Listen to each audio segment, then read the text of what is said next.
Paul, I'd like to say thank you to Pat for inviting me. This is the first time I've been to this meeting, and for me it's a new experience, basically because I get to talk to people, talk to you in a setting that's other than the intense setting in the clinic.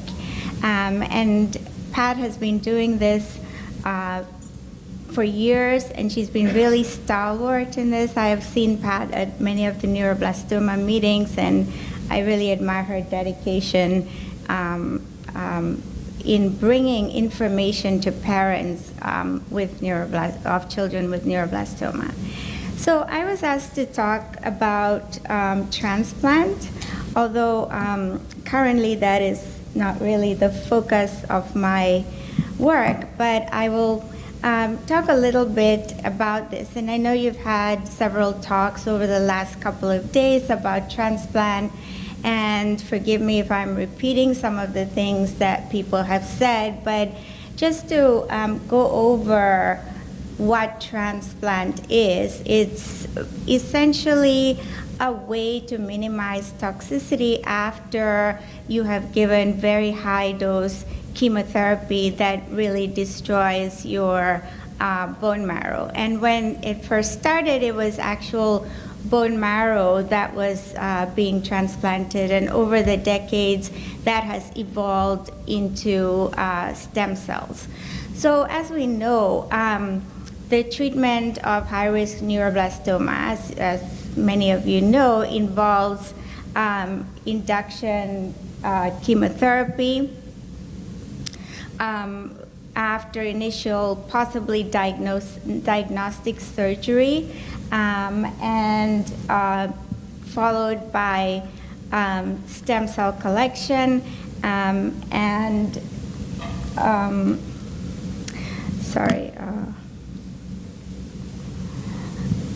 stem cell collection, and followed by immune therapy and differentiation therapy. So in terms of the history of transplant, it really was instituted in the late 80s when individual pilot studies showed that if you can transplant autologously, meaning the patient's own cells back, you might get a longer time point to relapse.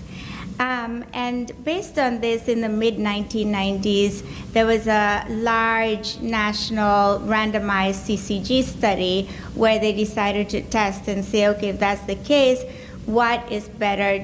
Is it transplant versus no transplant for patients with high-risk neuroblastoma? And the first studies really, this study essentially had this sort of schema where there were 5 cycles of chemotherapy, during which intermittently there was bone marrow harvest to collect the bone marrow, and then following that surgery or radiotherapy, as it is now, followed by a randomization where patients either got myeloablative or high-dose chemotherapy, which involved chemotherapy and total body irradiation plus or minus, along with bone marrow transplantation, while the other arm got 3 cycles of chemotherapy. And then following that, there was a second randomization of whether or not patients would have cisretinoic acid. Now, this was the time during which there was no antibody on the scene at all, so which really changed things a whole lot.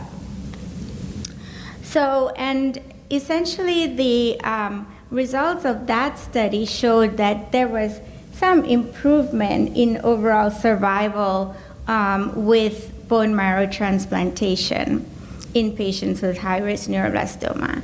And this study was followed by a longer-term assessment or evaluation 10 years later, and again, it was found that in these patients, the sort of difference in survival was still maintained.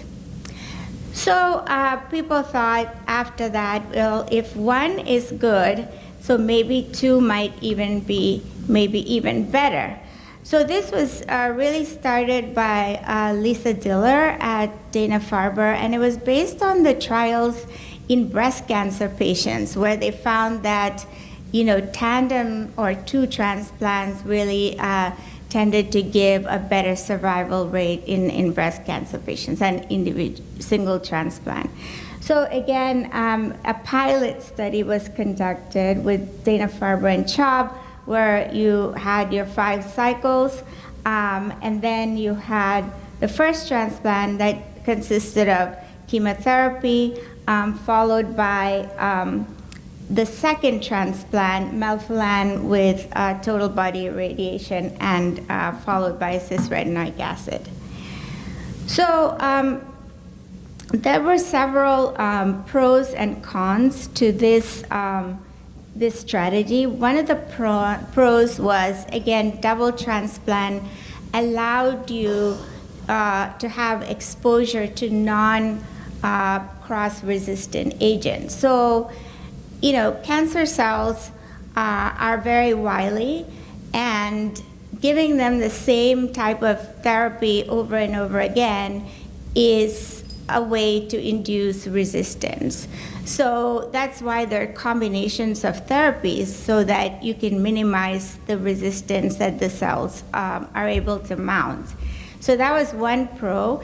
And then the first transplant might increase the remission rate. It might consolidate the effect of the second transplant. However, the toxicity was not trivial. You have your little kids, and they're really quite cachectic, not gaining weight, high fevers, nausea and vomiting, et cetera. So there was all this toxicity. Moreover, during the induction cycle, because of the need to collect the stem cells, there could be delays in instituting cycles of chemotherapy. And then there was a delay in entry to the biological phase of therapy. So nevertheless, as a result of the pilot study, it was found that this did increase, a tandem did increase the sort of overall and event-free survival after the tandem transplant. And based on that, the COG then instituted a larger study where they were then testing double transplant versus a single transplant. And essentially the schema was as follows. Again, several cycles of chemotherapy, but by this time there were 2 new agents that came on the scene. One was initially starting with cyclophosphamide and topotecan, and then there was also the anti-GD2 antibody. So following the cycles of induction chemotherapy, patients were randomized to either single transplant or tandem transplant, then plus or minus XRT. And initially, it used to be a randomization to anti-GD2 antibody or not. However, because of the success rate of the anti-GD2 antibody, all patients were then automatically started on the antibody. So the results are a little hard to interpret because you don't know what the survival rate or what the results are, whether they're due to the antibody versus the 1 versus 2 transplants in a way. However, in this study, there were around 652 patients that were enrolled. So it's a very large study, and it's almost like the same number of patients that have neuroblastoma every year in the United States. And of this, 355, about half of them were randomized. The others chose to go for the standard of care, which would have been a single transplant at the time. And then about 6% were moved over, even if they were randomized to tandem, they were moved over to single, possibly because of toxicity or other reasons. And the 3-year survival rate was around 51% from initial diagnosis.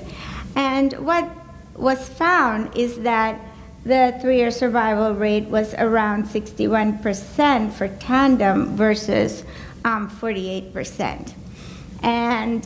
But one must consider the caveat that 74% of these tandem patients actually proceeded to receive antibody. So again, it's not really sure whether this improvement in survival is due to the tandem or due to the antibody. But from the analysis, it seemed as though tandem transplant works really better for patients with stage 4 disease over 18 months of age, and also patients who have a less than very good partial, very good response at the end of induction. And we had conducted a study where we looked at the histology of the tumors at full resection after the end of induction, and we found that really those with persistent neuroblastic cells in the histology were likely to have a poorer outcome than those in whom the resected tumor was completely necrosed and there were no viable cells to find, or if the cells were more differentiated. So right now, we're actually in the process of doing a larger study to see whether histology can predict who are the patients who will respond and who need tandem transplant and who would do with just one transplant, or as Dr. Kushner and folk at Memorial feel that those who would not need any transplant but would be cured by immunotherapy. And then looking at these results, that's basically the survival rate shown graphically regarding what I just talked about in the slide prior to that. There did seem to be an advantage for certain folk who had double transplant.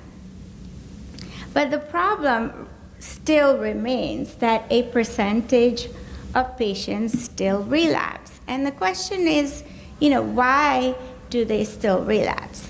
Neuroblastoma kids get a whole bunch of very strong therapy, and still a proportion of patients relapse. And the reason is basically because of the nature of the tumor cell itself.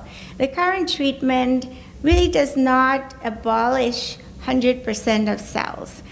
One can see from scans and PET scans and whatnot that someone is entirely free of tumor. However, there can be certain sites which are really not detectable, and also the fact that the tumor cells develop a characteristic of plasticity.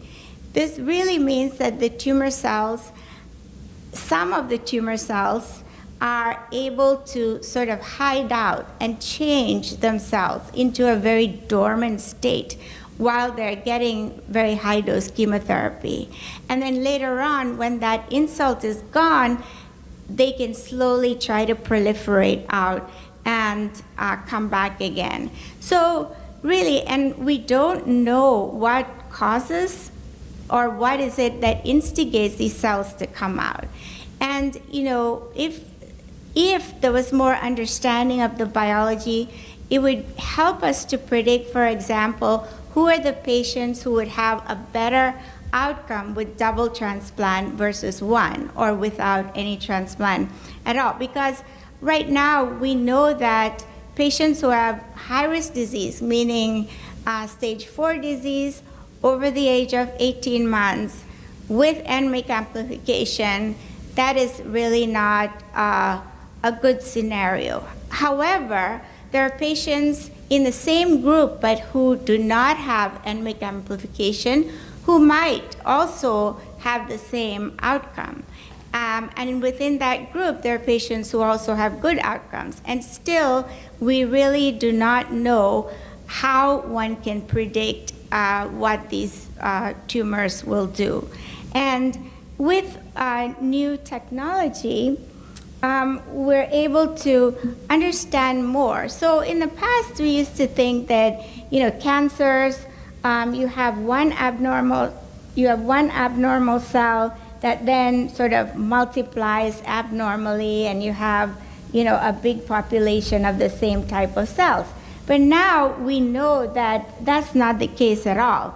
You could have one cell of a particular subtype, and when it becomes a cancer cell, you may have a couple of cells that really mimic the initial cell, but really the cells within the tumor just change and evolve, and that's called tumor heterogeneity. And we still do not have a real handle on that. And each of these different tumor cells have different pathways that drive them. And so, for example, if you're treating with one chemotherapy, you could get rid of the blue cells, but some of the green cells might still remain or evolve into a different type of cell. So looking at some of the genetic abnormalities in neuroblastoma, we know that NMIC is really very well known. It was first identified in 1984 by Garrett Brodeur at CHOP when he was in WashU, and Bob Seeger at CHLA. And then really, if neuroblastoma is really at the forefront of research, even compared to adult tumors, because it was the first genetic marker that was used to stratify patients to more intensive therapy. So, and that's when you compare both adult oncology treatment and pediatric treatment. And we know that it's present in 50% or so of high-risk cases, and this is the survival outcome data of a recent study of patients that have MYC amplification versus don't. And this is a picture of what MYC amplification looks like in cancer cells. So normally in each of our cells, we have 2 copies of your gene, NMYC, or any gene X. But in this case, what you have is about 50 to 100 copies of this gene. So you can imagine the amount of the gene that is produced. And the effects are MYC or MYC has many, many, many functions. It's not just causing the cells to increase in growth. It also enables cells to spread throughout the body. It enables cells to evade any kind of immune mechanism that the body can generate. So it's a pretty bad type of gene. And so because of that, over the years, actually targeting it has been really difficult. Number one is the actual structure itself. When you're making compounds or drugs, you have to have an amenable structure so your chemical compound can bind to the gene and kind of prevent it or block it. But this particular gene its structure is such that so far they haven't found anything that can directly bind to it and block it. So what people do is try to block all the different pathways that help MYC to increase its expression.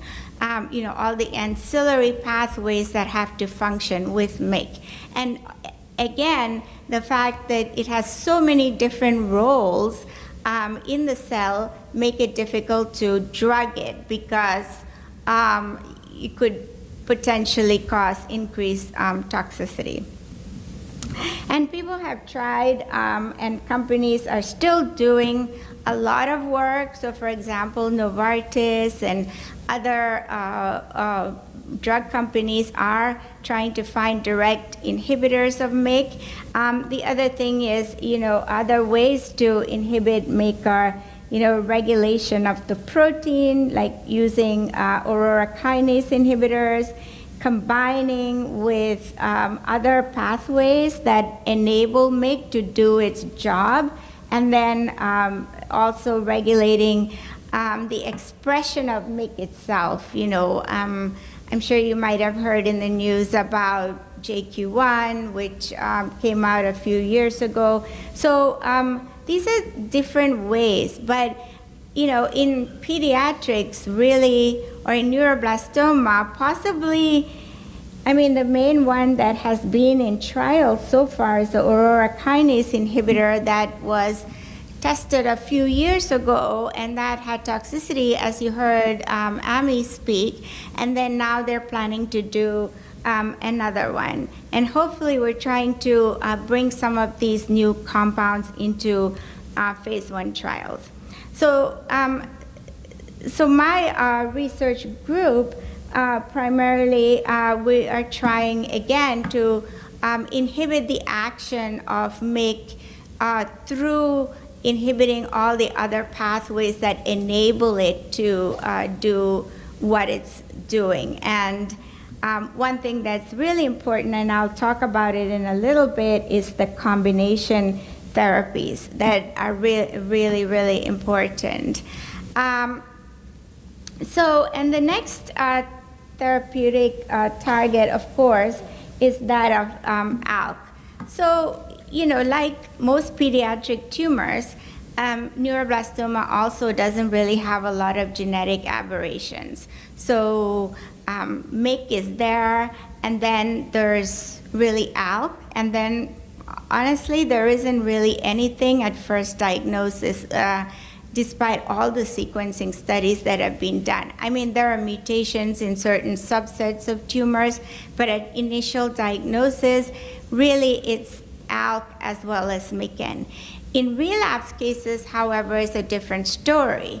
The tumors have evolved by this time, and they do develop mutations in other cancers. Other types of mutations in these cancers. So definitely there have been trials of the ALK inhibitors. The problem with the ALK inhibitors right now, and some of them have been successful, but the issue with that is what we have in neuroblastoma or in pediatrics is what trickles down from the adult world. So ALK was assumed importance in the adult world because they found these translocations, like part of the ALK gene was fused with part of another gene that was in lung cancer. And so the entire lung cancer world and researchers made ALK inhibitors. So, but the problem is in neuroblastoma, you don't see that type of translocations. What you see is a mutation, like one of your DNA nucleotides is changed. And that is why the drugs that are used for the adults, they may work, but it's not really a given thing because pharma has no interest in making drugs that would only serve, say, less than 1,000 patients. So that is what we have to work with, and what necessitates a lot of testing of these different inhibitors to see whether the particular mutations that we find in neuroblastoma really are sensitive to the ones that are being used for adult patients. But definitely in other cancers, pediatric cancers like lymphoma, that's when you see the same sort of translocations that occur in the adults, and they are very sensitive to the ALK inhibitors. But the neuroblastoma mutations, crizotinib certainly worked, but did not work for the most common ALK mutation seen in neuroblastoma, whereas I think lorlatinib, the new one, has a better profile and seems to work better. So one thing that we did, so in order to study and learn more about the role, we need more models, right? So we made a mouse model and really showed that one needs to combine agents in order to have an effect. So the thing with these small molecule inhibitors is that the cells will really respond. If it's a potent molecule really designed against a mutation, they will totally respond. But the problem is they'll respond for a short length of time because the cancer cells are very smart and they'll find ways around it. They'll either develop another mutation in the same gene, example ALK, which is resistant to the drug, or they'll find another pathway to try and get around it. It's almost like you're in a war situation. You try and get one side down, another part sort of comes up, and that's a problem that occurred in the adult field as well with the ALK inhibitors. They develop resistance, and the first ones like crizotinib, there was probably a remission-free survival extension for about 6 months to 8 months before they develop resistance. So that's why it's really important to know and understand, what is the tumor cell likely to develop resistance? What is the mechanism that the tumor cell is going to use to develop resistance to an ALK inhibitor? And then at the start, to combine inhibitors. So the phase 1 testing is good because it'll tell you whether there's toxicity, but really, and there might be a short-lived effect, but really the way forward would be to combine different types of inhibitors. So then, mechanism of resistance. So there was a recent study that was published by various scientists and doctors around the world where they looked at relapsed neuroblastoma patients and paired samples at diagnosis and relapse and found that there were indeed more mutations in the relapse cases that could be targetable. So, but the problem was that they were only able to look at, they only had paired samples of between 20 and 30. Because, why is that? So when a child relapses, normally or traditionally, one never really rebiopsied. Because the thought was, yeah, it's neuroblastomas, come back. But we have to understand that when the tumor relapses is a whole different animal. This is a tumor that's gone through 5 cycles of chemotherapy, stem cell transplant, antibody, retinoic acid, and then comes back up. That tumor cell is in no way like the original tumor cell. It is so different with different genetic aberrations. And that's why it's really important that we find non-invasive ways or even minimally invasive ways to rebiopsy the sample at relapse and look at what is there so that can be targeted. But basing therapy based on what the initial diagnostic tumor showed is really not going to help at all. And one of the other ways that we recently were working on in neuroblastoma was in terms of what is this tumor cell plasticity. So we modeled in the lab an ALK inhibitor and resistance. And what we identified was these neuroblastoma cells themselves, if you treat them with ALK inhibitors or any kind of insult like chemotherapy or for a while, there's a subset of cells, within the tumor that is able to go into a hiding mode or stealth mode, and they become dormant. They might be part of the original tumor, but we think that it's actually part of the tumor that can convert themselves into this subtype, where they sort of hide out, they do not divide, they're resistant, they're almost like, they're not really penetrable by any kind of medication or so. And then so when you give the therapy, most of the rapidly proliferating cells are dying, and these cells hang out. And then a while later, they start coming back up into another tumor. Now, I'm not saying that this is the cause of all relapse, but this is definitely a mechanism of relapse that occurs. And what we found by looking at the DNA and comparing with the original versus the relapse is that the genetic makeup is completely different.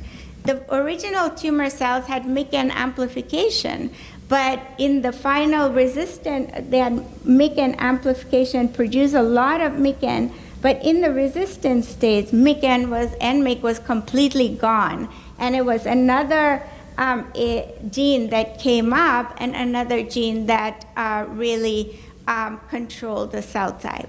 So I think that essentially what I'm saying is that there are a lot of trials and clinical trials that have improved survival rate in neuroblastoma compared to like 20 to 30 years ago. However, we still need to learn a lot about the biology of this tumor. And we take a lot of our lessons from the adult studies and what they are doing. And we find that using the new technology, using methods, we're able to actually look at single cells in a very mixed type of tumor and look at the microenvironment and see how that is being changed. And that's really of fundamental importance. And so finally, I want to, first of all, I've already mentioned my appreciation for Pat.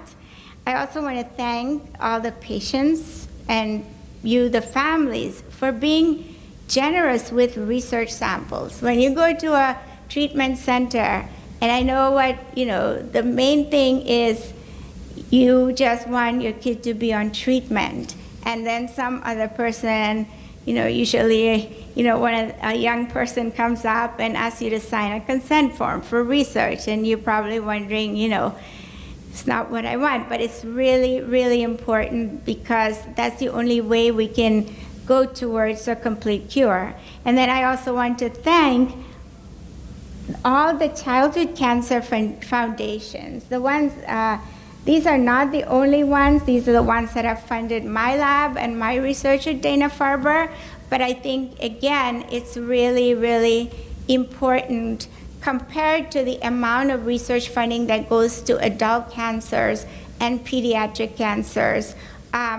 It's really thanks to you and parent groups that researchers like us can continue our work and try to identify new molecular targets and learn more about the cancer so that we can design and develop treatments that can achieve 100% cure. So thank you very much for your attention.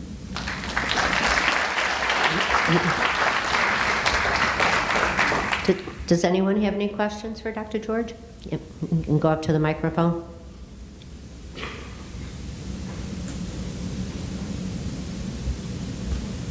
Hello, Doctor. Thank you for your presentation.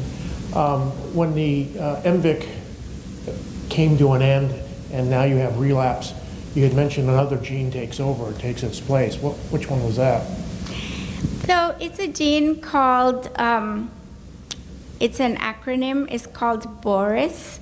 And it's a gene that is in the same family of genes that enable gene regulation or enable epigenetic regulation in the cell. So what we're finding is that although there are no actual mutations in cancer cells, especially in developmental tumors like neuroblastoma, it's the epigenetic, which is called things or genes or proteins that actually regulate the DNA itself.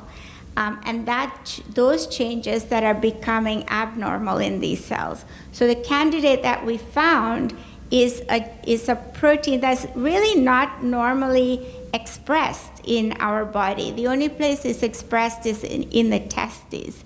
And it's expressed during development in other places, but in the adult, it's just expressed in the testes. But in these cells, when they become resistant, they start overexpressing this gene. And then this gene then goes in and controls the whole other gene network in these cells. Epigenetics is more vulnerable to in the environmental influences. Is that correct?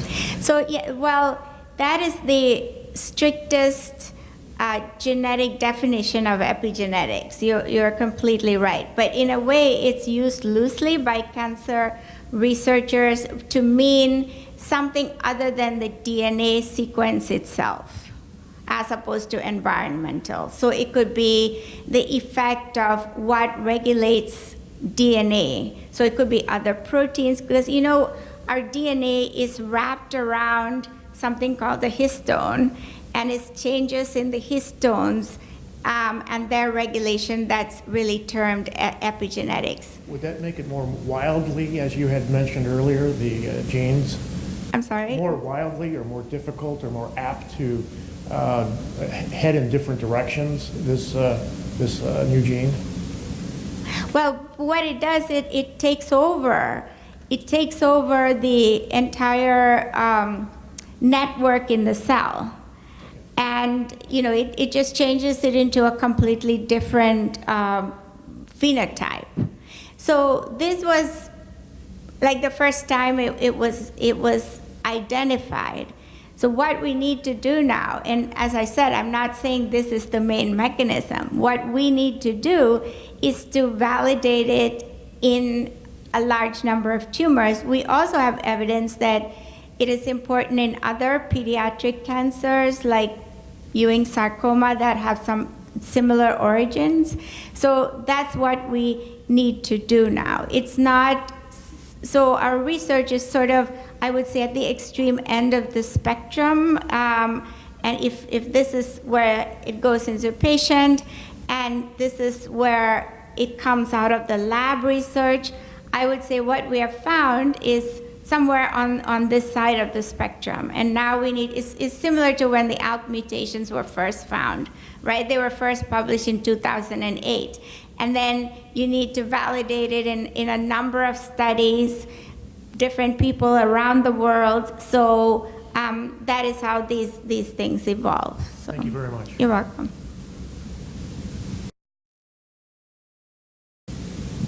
You mentioned that the NMIC amplification can go away. I was wondering if the opposite could be true, that you presented as non-amplified and now the NMIC has come forward. Yeah, I mean, usually it's unusual for NMIC to come forward. What happens is that, so we believe that NMIC amplification occurs during the original development of the tumor, right? And we think that the seeds for neuroblastoma are sown during embryological development, okay? And when it presents as a tumor really depends on other factors. So it can present as in fetal life, it can present in 1 year of age, it can present at 3 years of age. But we think that, the aberrations occur early on. So if one does see NMIC amplification coming back, the most likely thing is that one part of the tumor had NMIC amplification and the other part is tumor heterogeneity, and it was probably not picked up through a needle biopsy, etc., is what I would say. And then also, if you go to biopsy the relapsed tumor, does that give way for the tumor to leak and then cause more spreading? I mean, I can't say 100%, but neuroblastoma is not the sort of tumor. There are certain tumors in pediatrics, like Wilms tumor, for example, which is a kidney tumor, where you really don't want to spill anything because it will spread. So in neuroblastoma, I don't think that's as much of an issue, but I would defer to people like Dr. Kushner, who does a lot of clinical work. But I don't think so, because in that case, we wouldn't go for needle biopsy at first diagnosis anyway because of that risk. So that is very unlikely. Thank you for your time. Another question? This is just probably more for clarification. On the study that you referenced that had the tandem transplant versus the single, did I understand you correctly that the antibody was also introduced in that same study? Yes. Okay, and you said 74% of the patients that got the tandem also received CH1418. Would that also be true for the patients that received the single? Yeah, I'm not sure that is correct. I don't have that information. But I think that, it should be available, but so I don't really know. Can look it up, but definitely that was what was noted, that those patients who had the double, majority of them also received antibody. And I would not be surprised if majority of those who got single transplant also got antibody, because the thing was the antibody study was also started as a randomization, but not even halfway through, but after a few months, they found that those who were getting antibody had a way better, really significantly better outcome. And so the randomization was stopped, and it really became a standard of care, because there was ethically, there's no point of randomizing if that arm showed a significantly better survival rate. The answer was obvious. So that randomization was stopped, and everybody then started on antibody. So I would not be surprised if even those who got single also received antibody. Okay, thank you. Okay. Anyone else have any questions? Thank you, Dr. George. Thank you.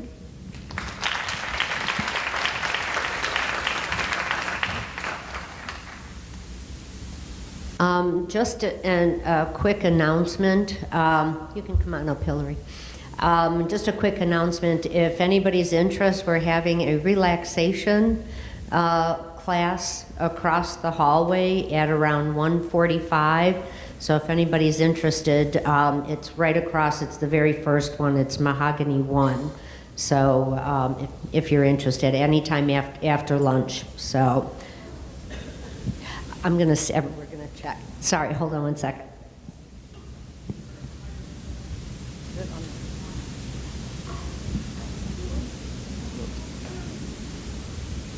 From the relaxation class, if you're interested. We're good. All right.